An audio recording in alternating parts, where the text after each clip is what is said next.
Bom dia a todos. Estamos iniciando a nossa segunda parte, a Parashá Metzorá. Como eu disse, é a continuação da Parashá Tazria, porque essa semana temos uma Parashá dupla.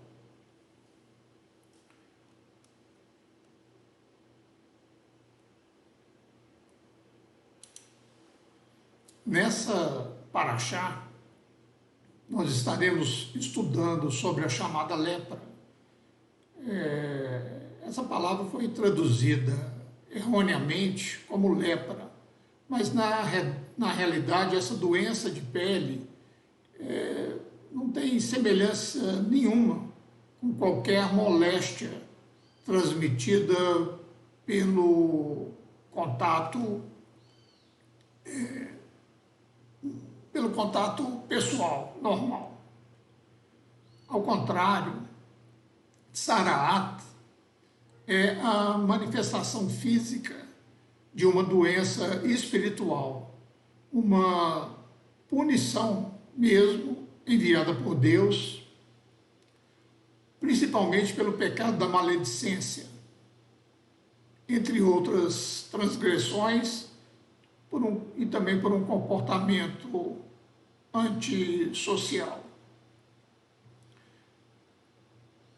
Conhecida como Metzorá, que é o nome dessa Parashá, é também o nome da pessoa que foi afligida por essa doença chamada Tsaraat, que é essa doença na pele, e que ela está sujeita pelo exame de um sacerdote, de um Cohen, que vai declarar se o paciente é taor, quer dizer, puro, ou tamê, impuro. Se for tamê, ele será isolado para fora do acampamento, que é um castigo apropriado para alguém que teve uma língua infame e fez com isso que pessoas se separassem. Vou mostrar para vocês o texto onde a Bíblia diz isso.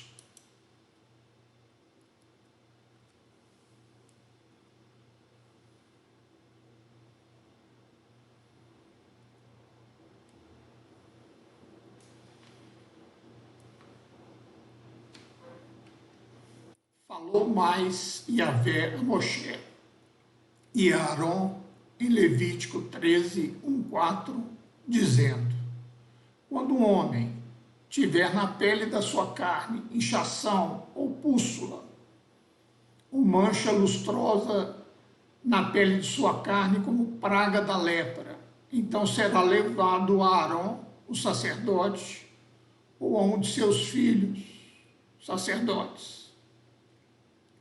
E o sacerdote examinará a praga na pele da carne, e se o pelo na praga se tornou branco e a praga parecer mais profunda do que a pele da sua carne, é praga de lepra.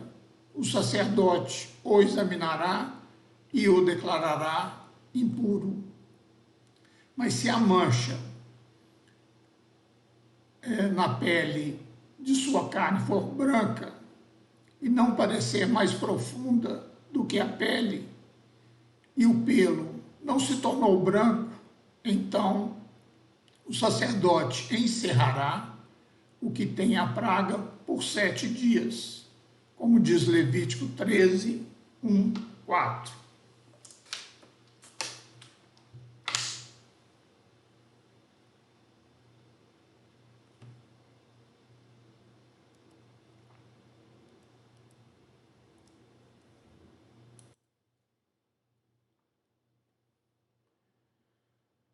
Se uma pessoa tornou sua alma impura por cometer um pecado grave, Deus, por sua vez, torna seu corpo impuro com Tzaraat. Isso, no fundo, é para ajudar a pessoa a perceber que ela pecou e ela teria que se arrepender. Em hebraico se diz fazer techuvá. Deus infligia essa doença, Tzaraat, nas pessoas, principalmente pelo pecado de Lashon Hará, que quer dizer maledicência. A Torá ordena que um Metsorá, aquela pessoa atingida pela praga, procure um sacerdote e não um médico. O sacerdote advertirá o Metsorá a deixar de pecar e a cumprir os mandamentos, as mitzvot. Se o Metsorá se arrepender, então Deus permitirá que ele se torne puro novamente. Outro aspecto interessante é que o isolamento da pessoa afligida deveria durar 7 dias, como está escrito em Levítico 13, 27.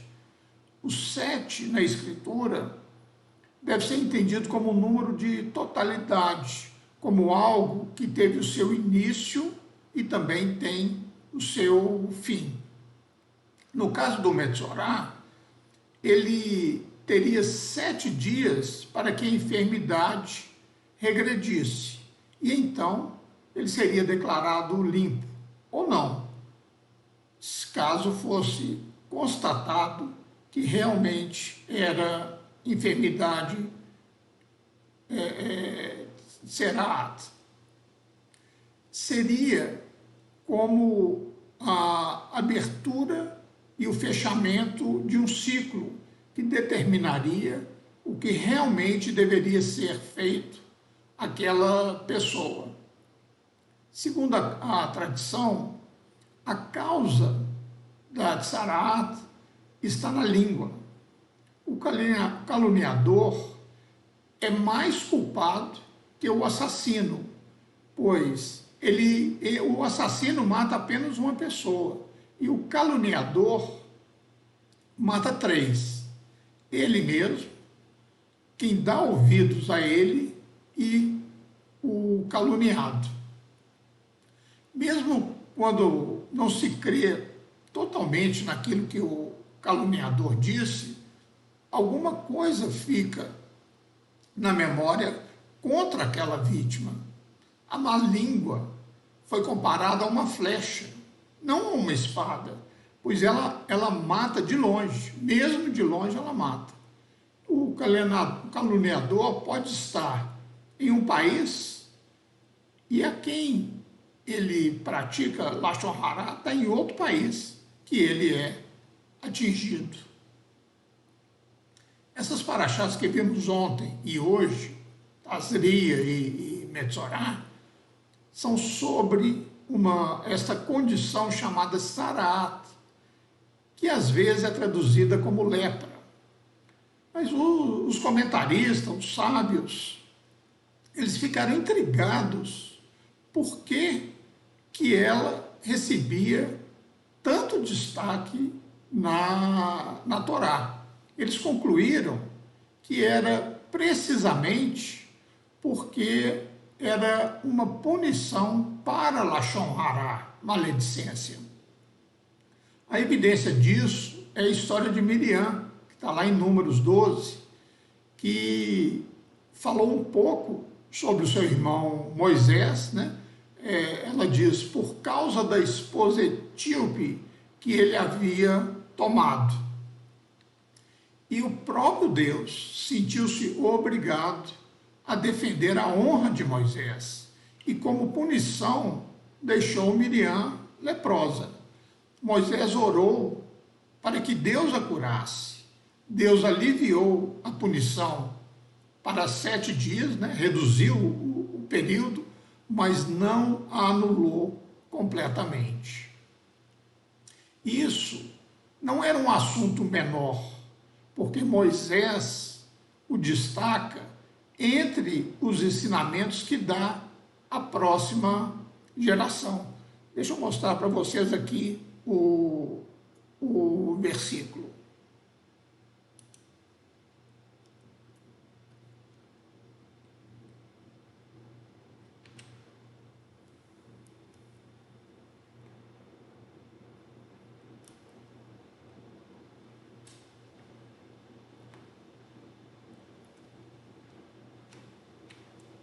Lembre-se do que o Senhor, seu Deus, fez com Miriam ao longo do caminho, depois que você saiu do Egito. Curiosamente, o próprio Moisés havia sido brevemente culpado da mesma ofensa. Na sarça ardente, quando Deus o desafiou a liderar o povo, Moisés respondeu: eles não crerão em mim. Está lá em Êxodo 4. Deus, então, deu a Moisés 3 sinais: a água, que se transformou em sangue, um cajado, que se transformou em uma cobra, e a sua mão brevemente ficando leprosa. Mais adiante, na sequência da narrativa, a gente encontra referências sobre a água se transformando em sangue. Nós encontramos também referências sobre o cajado se transformando numa serpente, mas nenhuma referência em uma mão que se torna leprosa. Os sábios disseram que a mão que ficou leprosa não era um sinal, mas sim um castigo. Moisés estava sendo repreendido por lançar dúvidas contra os inocentes, dizendo que os israelitas não acreditariam nele. O que torna Lashon Hará tão perigosa é também a história de José e seus irmãos. A Torá diz que ele trouxe uma má notícia a seu pai sobre alguns de seus irmãos. Está lá em Gênesis 37. Essa não foi a única provocação que levou seus irmãos a conspirar para matá-lo e, eventualmente, vendê-lo como escravo. Havia outros fatores, mas as fofocas depreciativas não agradavam os seus irmãos. Não foi menos desastroso o relato do mal. Essa palavra em hebraico é dibá. A Torá usa essa mesma palavra no caso de José. Essa palavra foi trazida pelos espias sobre a terra de Canaã e seus habitantes. Está lá em Números 13, 32. Mesmo depois das orações de Moisés, pedindo perdão a Deus, o fato dessa Lashon Hará, dessa maledicência dos espias, atrasou a entrada do povo na terra prometida quase 40 anos e condenou uma geração inteira a morrer no deserto. Por que a Torá é tão severa com Lashon Hará, marcando ela como um dos grandes pecados? Em parte, isso tem raízes profundas no entendimento judaico. O judaísmo é uma religião muito mais de palavras sagradas do que de pessoas santas e lugares santos. Deus criou o universo por palavras. E Deus disse: haja, e havia. Deus se revela em palavras. Ele falou aos patriarcas e aos profetas e no Monte Sinai a toda a nação. Nossa própria humanidade tem a ver com essa capacidade de usar a linguagem. A criação do homem é descrita na Torá assim: Então o Senhor Deus formou o homem do pó da terra e soprou em suas narinas o sopro da vida. E o homem se tornou um ser vivo. Está lá em Gênesis 2:7. O Tanar, a Bíblia hebraica, apresenta a frase como: e o homem se tornou um ser falante. Porque linguagem é vida. As palavras são criativas, mas também são destrutivas. Se boas palavras são santas, más palavras são profanação. Um sinal de quão seriamente o judaísmo leva isso é a oração que fazemos no final de cada Amidá. Amidá, a tradução de Amidá, é a oração de pé, é a oração central da liturgia judaica. O termo significa estar de pé e é uma referência ao fato de fazermos essa oração de pé, com os pés juntos, olhando na direção de Jerusalém e ainda fazê-lo pelo menos 3 vezes ao dia. A oração é a seguinte, deixa eu ver se eu mostro aqui para vocês.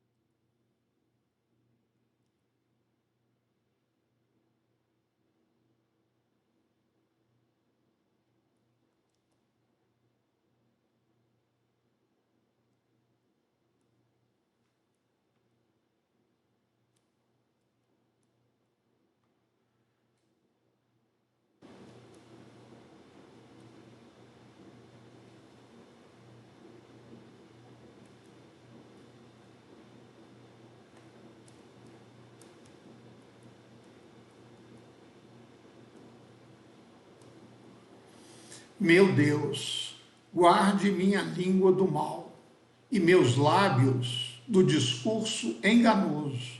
Para aqueles que me amaldiçoam, minha alma se cala, que a minha alma seja para todos como o pó.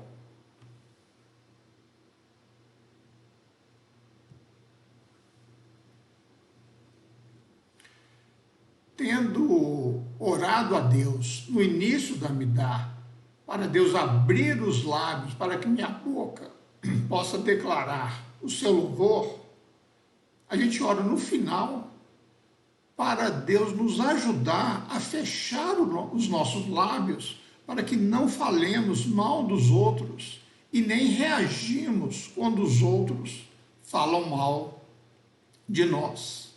Apesar de tudo, no entanto, apesar da proibição de fofocas da Torá, apesar de suas histórias sobre José, Moisés, Miriam, os espias, apesar das restrições sem paralelos contra a maledicência, a Lashon Hará, continua sendo um problema ao longo da história, em toda a Bíblia, e ainda hoje permanece. Todo líder está sujeito a isso.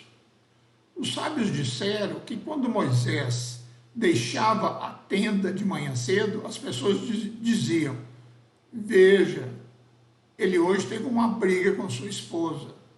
Se ele saísse tarde, eles diziam: ele está conspirando contra nós. Isso são comentários de Rashi no Talmud. Qualquer pessoa, seja sua mãe ou um amigo, que procura ser líder, vai precisar enfrentar a questão de Lashon Hará. Primeiro, ele ou ela pode ter que aturar isso como preço de uma conquista. Mas não podemos esquecer que algumas pessoas têm inveja, elas fofocam, elas acham que se edificam colocando outras pessoas no chão. se você tiver em qualquer tipo de posição de liderança, talvez você precise aprender a conviver com o fato de que nas suas costas ou até mesmo de frente de você, as pessoas serão críticas, maliciosas, desdenhosas, difamatórias e muitas vezes desonestas. Isso pode ser difícil de suportar. E posso testemunhar o fato de que nem todas as pessoas, aos olhos do público, conseguem ter uma pele grossa. Muitas delas são sensíveis e podem encontrar críticas constantes e injustas que tornam o liderar profundamente desgastante e inviável. Se você sofrer com isso, o melhor conselho é dado por Maimônides, o Rabino Maimônides. Se uma pessoa é escrupulosa em sua conduta, gentil em sua conversa, agradável com seus semelhantes, afável na maneira de recebê-los, não responde quando afrontada, mas mostra cortesia a todos, mesmo aqueles que o tratam com desdém, tal pessoa santificou a Deus e sobre ele as Escrituras dizem: você é meu servo, Israel, em quem serei glorificado. Isaías 49, 3. Eu falo isso em relação a Lashon Hará dirigido contra você mesmo, mas quando é dirigido ao grupo como um todo, você deve praticar tolerância zero em relação a Lashon Hará. Permitir que as pessoas falem mal uma das outras dentro de um grupo, isso vai acabar por destruir a integridade do grupo. Eu me lembro quando mexi com fazenda, eu tinha na fazenda 9 empregados, e às vezes o empregado chegava para mim e falava assim: preciso te falar, fulano de tal, tá assim, assim. Eu falei assim: não, peraí, vamos chamar o fulano de tal e vamos conversar nós três. E ele disse: não posso falar isso na frente dele, porque ele é meu amigo. Eu falei: não, mas se ele é seu amigo, por que você está falando dele nas costas? Vamos fazer o seguinte: ou vamos chamar ele e vamos conversar os três, ou eu não quero ouvir o que você tem a dizer. E aí, Lashon Hará não progredia. Falar mal gera energia negativa. Dentro do grupo, vai semear desconfiança e inveja. Dirigido para fora do grupo, pode levar à arrogância, justiça própria, racismo, preconceito, que são fatais para a credibilidade moral de qualquer equipe.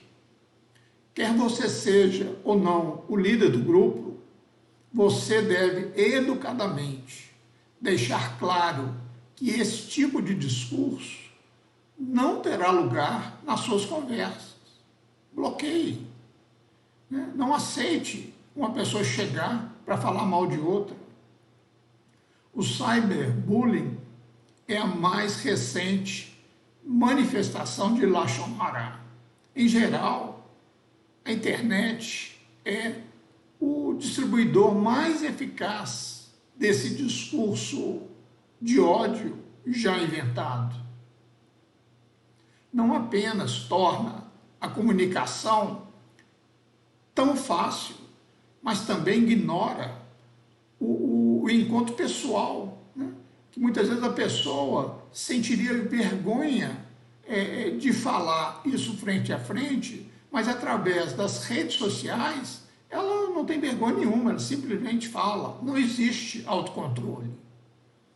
A mitologia grega contou a história do anel de Giges, que ele tinha a propriedade mágica de tornar invisível à pessoa que o usava, para que ele ou ela pudesse se safar de qualquer situação.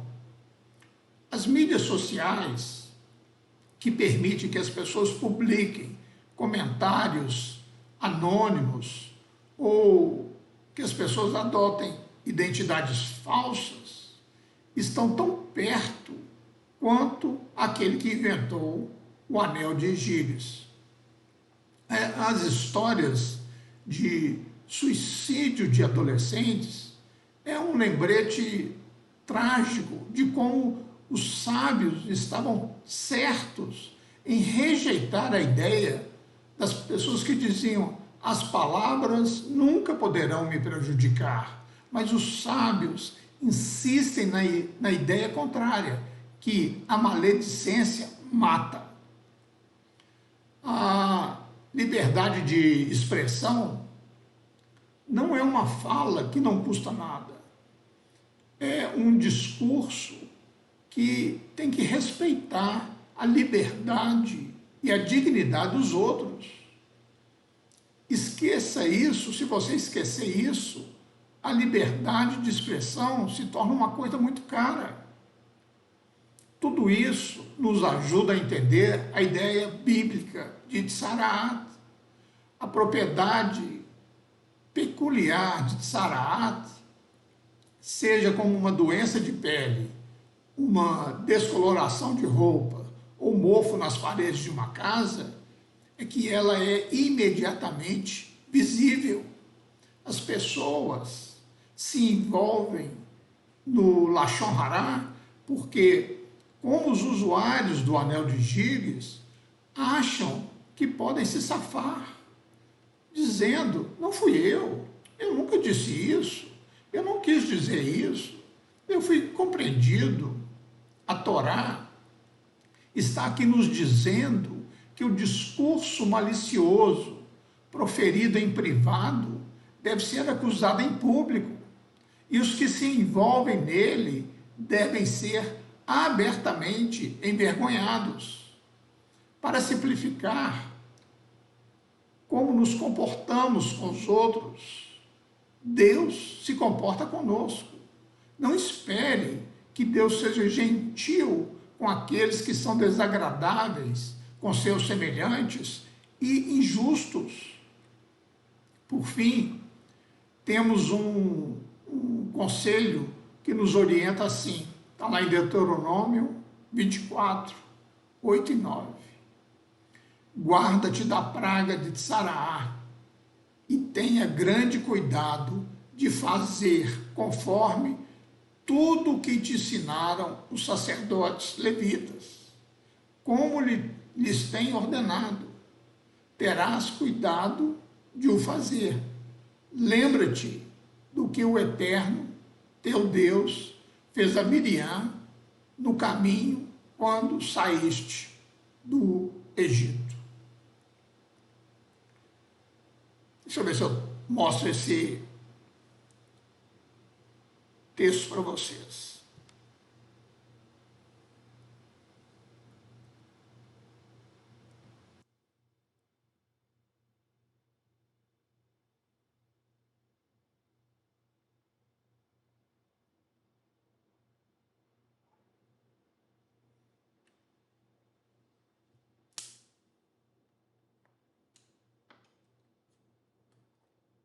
Duas coisas merecem destaque aqui.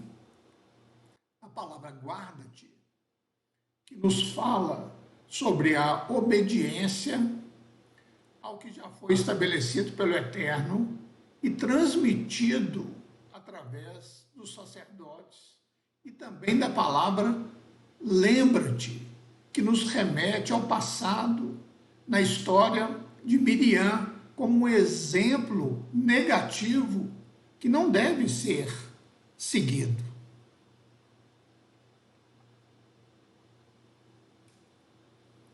Aqui nós temos uma séria advertência contra os maus exemplos que estão nas Escrituras, a fim de sabermos que ninguém é perfeito, mas que nós devemos a aprender com as imperfeições dos outros, para que nós não precisemos ser punidos como foram Miriam e muitos outros. Que o Eterno nos ajude a cumprir seus mandamentos. Shabbat Shalom, Baruch Hashem.